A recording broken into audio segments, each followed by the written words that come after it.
The Starfinder led silently through the large area of the room, with the thin, sparkling fuselage on board under the distant starlight. Captain Elena Morris checked the latest data flows with his crew. Your mission was simple: explore the white areas and document new forms of life on the console. Interrupted the lieutenant of routine Sato, the communication officer, his eyes and shrinks on the unexpected signal. Captain, I made an emergency call. He announced it in a curious voice. Elena walked over and looked through the readings. The signal was weak and erratic, coming from an obscure planet marked on their maps as Zox 7. What do we know about this? She asked, glancing at Dr. Julian Park. The ship's xenobiologist, not really Julian, responded by typing on his datapad. It's largely uncharted, but there are rumors of a diverse ecosystem. Nothing about sentient life, though intrigued, Captain Morris made a swift decision and set a course for Zlox 7. If there's a distress signal, someone or something needs our help. As the ship descends through the planet's thick atmosphere, the crew prepares for the unknown Zlox 7 unfolded beneath them. A lush, verdant world teeming with towering trees swayed gently, their leaves shimmering in the dappled. The strange, multicolored sunlight dotted the landscape, and distant, unfamiliar sounds echoed through the jungle. The landing party, equipped with scanners and medical kits, ventured out cautiously. The source of the distress signal lay deep within the dense forest. As they navigated the vibrant terrain, the atmosphere grew tense. Each rustle of leaves or distant cry of alien creatures heightened their anticipation. Finally, they arrived at a clearing where, in the center, lay the source of the distress signal, a massive alien creature. Unlike anything they had ever seen, its iridescent scales glint in the light, but deep wounds marred its majestic form. The crew gasped collectively at the sight. It /S as Atraxian. Julian breathed, mixed with concern. These creatures are rare and incredibly intelligent, but they're injured badly. Captain Morris surveyed the scene, her heart pounding. What happened here? She wondered aloud. Who could leave such a creature to suffer? Dr. Park approached the Zetan cautiously, running a diagnostic scan. The creature's labored breathing and flickering eyes revealed its dire state. It's in pain, Captain. We have to help him. The crew discussed their options. Engineer Harper, known for her pragmatic approach, expressed her concern about the potential risks that could expose us to danger. We don't know if it's aggressive, but it's clearly a deliberate argument from Julian. Elena's look. We cannot let him die after a moment. Rafishan. Captain Morris made his decision that we are here to explore and help, and we will do what we can with a mix of fear and determination. The crew started working with advanced medical technology to stabilize the creature while dealing with its wounds. The Laster opened her eyes, looking at them with a mix of pain and curiosity. A low and resonant buzz filled the air, and he reverberated in their minds. He sought to convey the images that flashed in their minds.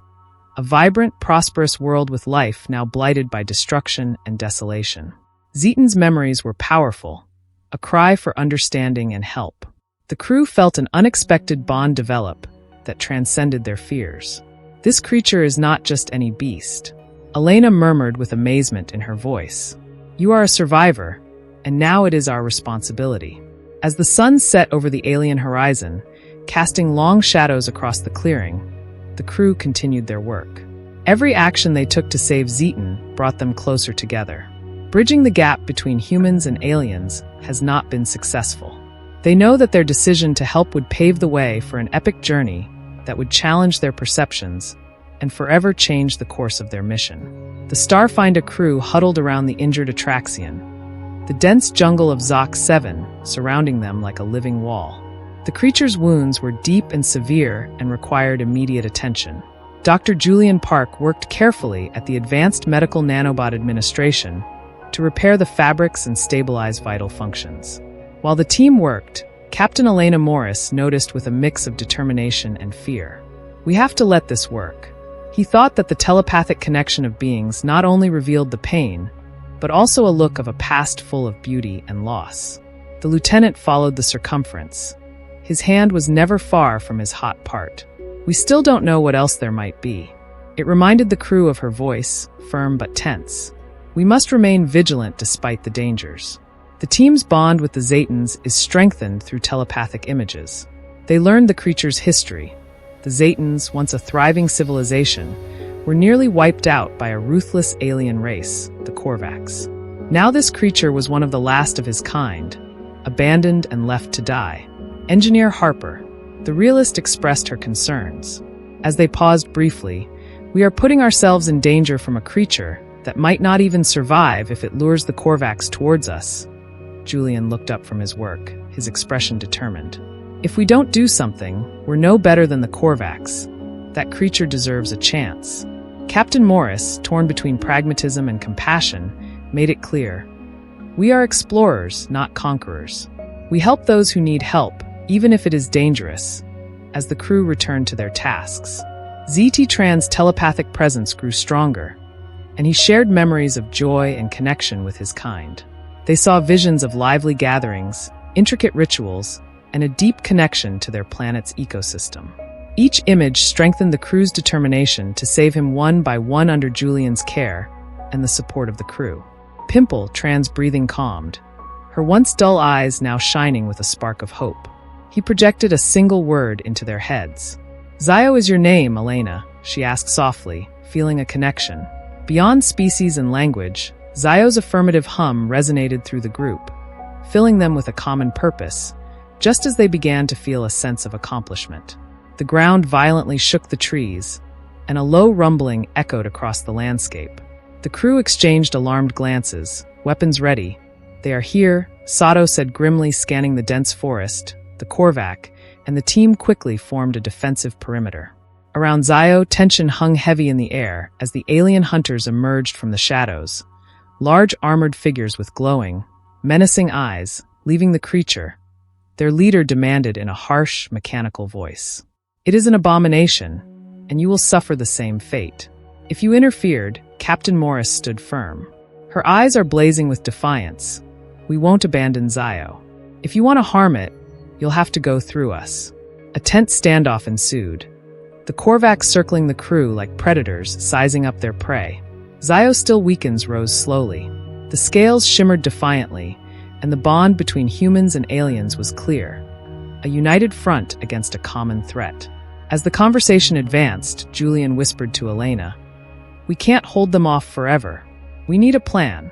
Elena's mind raced for options. The crew, out of compassion for Zio, was ready to defend their new ally at any cost. The choice was clear: fight together or breathe deeply. Captain Morris has made his decision. We protect Zio, no matter what, we are together. When the battle began, the Starfinder crew and Zio fought side by side, united by an unbreakable bond. It was then that they realized that their mission had transformed into something much greater. A fight for survival, trust, and an unexpected friendship that transcended the boundaries of the galaxy. The jungle erupted into chaos as the Korvac warriors approached. Captain Elena Morris and her crew stood ready at arms with the Zio towering beside them. However, the alien, still recovering, exuded a formidable presence.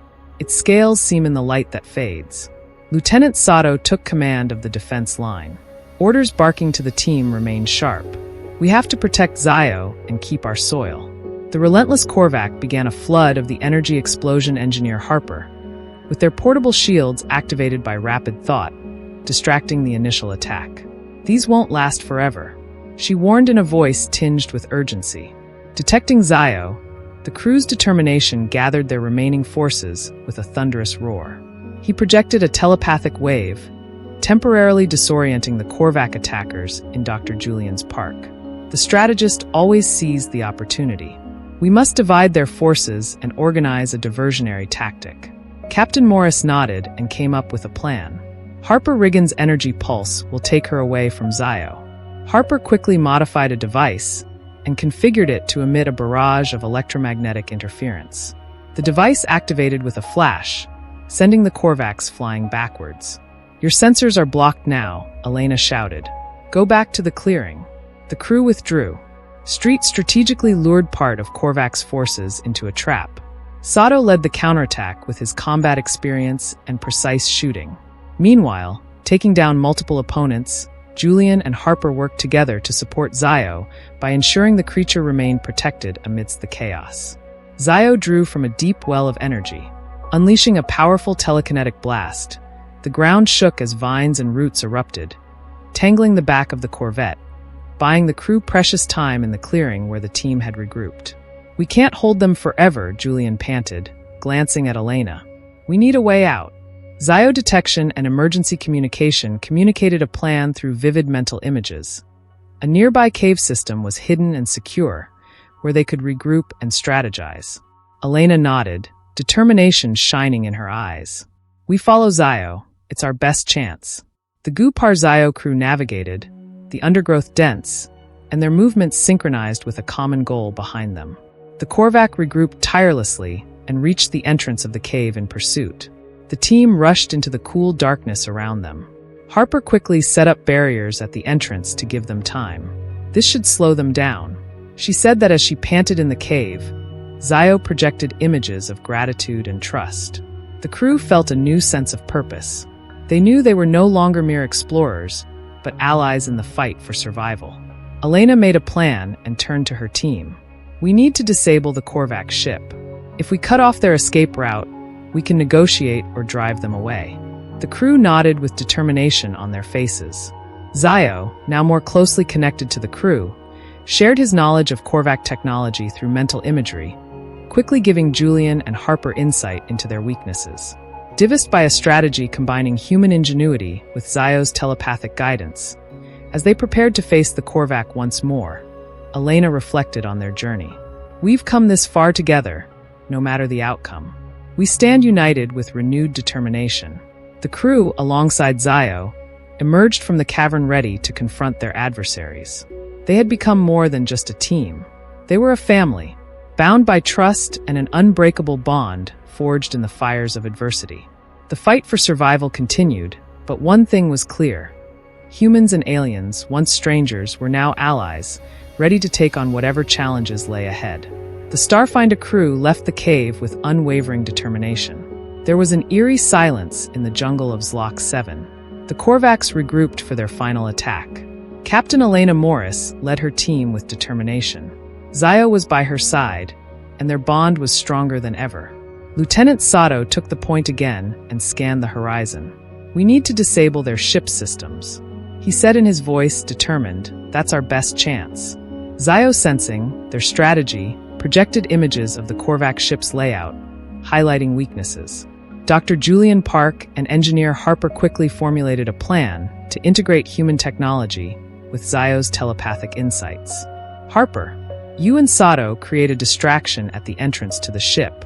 Elena initially instructed Julian and me to turn off their power core. "You protect our flank." The team moved in with precision. Harper and Sato unleashed a barrage of explosives near the Korvac ship. Smoke and debris filled the air, attracting the attention of the alien warriors. Meanwhile, Elena and Julian slipped inside, navigating the alien architecture guided by Zio's telepathic directions within the ship. The duo encountered corridors filled with flickering lights and alien symbols, the energy core pulsating ominously, surrounded by a protective barrier. "We need to deactivate that shield," Julian said, analyzing the alien technology. Elena nodded expertly with her fingers, working on a control panel to keep an eye on the reinforcements. She admonished her unwavering concentration as they worked. Zio stood guard outside his massive form, deterring the advancing Korvacs and the telepathic wave creatures. Disoriented, the attackers saved the crew precious time. With a final click, Elena deactivated the shield. Now she called Julian, who unleashed a surge of energy into the core. Sparks flew as the power flickered and then died, plunging the ship into the darkness outside. The remaining Korvac hesitated. Their ship now vulnerable, Harper and Sato seized the opportunity to launch a coordinated attack. Korvac back in the jungle, as the battle raged, Silo unleashed a powerful telekinetic wave, uprooting the trees and creating a barrier between the crew and their adversaries. The Korvacs, realizing their defeat, retreated into the shadows. Their leader, staring at the united front of humans and Zayton, neutralized the threat, and the regrouped crew caught their breath. "We did it," Sato said, a mix of relief and disbelief in his voice. Zio projected a wave of gratitude, its once dim eyes now glowing with renewed vigor. The bond between the crew and the alien had transformed from necessity to genuine friendship. Captain Morris addressed her team with pride evident in her voice. We've not only saved a life today, but also forged a new alliance. Zio is one of us now, as they prepare to leave Zoc 7. The sun set, casting a warm glow. Over the horizon, the jungle, once filled with danger, they ventured back into the depths of the room, ready for the challenges that were in front of us.